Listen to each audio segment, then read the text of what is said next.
கனடாவில் வெஸ்ட்ஜெட் நிறுவனத்திற்கு எதிராக முன்னாள் விமான பணிப்பெண் ஒருவரால் கோரப்பட்டுள்ள $4.5 மில்லியன் இழப்பீடு தொடர்பில் பிரிட்டிஷ் கொலம்பியாவில் உள்ள ஒரு நீதிமன்றம் விரைவில் தீர்ப்பளிக்க உள்ளது. குறித்த வழக்கை முன்னாள் விமான பணிப்பெண்ணான மண்டலேனா லூயிஸ் ஆரம்பித்தார்.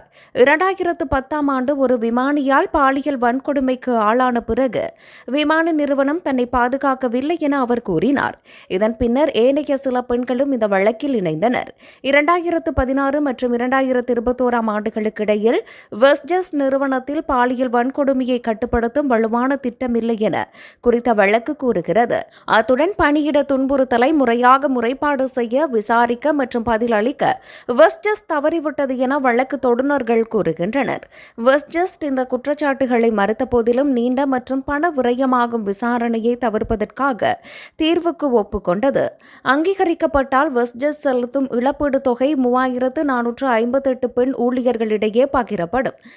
சட்ட கட்டணங்கள் மற்றும் பிற செலவுகளுக்கு பிறகு ஒவ்வொரு பெண் ஊழியரும் தலா $700 முதல் $1000 வரை பெறுவார்கள். முன்னணிவாதி என்ற அடிப்படையில் மண்டலேனா $20,000 பெறுவார். எனினும் ஒப்பந்தத்தின் கீழ் வெஸ்ட்ஜெட் எந்த தவறையும் ஒப்புக்கொள்ளாது. இந்த நிலையில் இந்த தீர்ப்புக்கு சில பெண்கள் எதிர்ப்பு வெளியிட்டுள்ளனர். இந்த தொகை மிகவும் குறைவு எனவும் எதிர்காலத்தில் சிறந்த பாதுகாப்பை உறுதி செய்யாது எனவும் அவர்கள் கூறுகின்றனர்.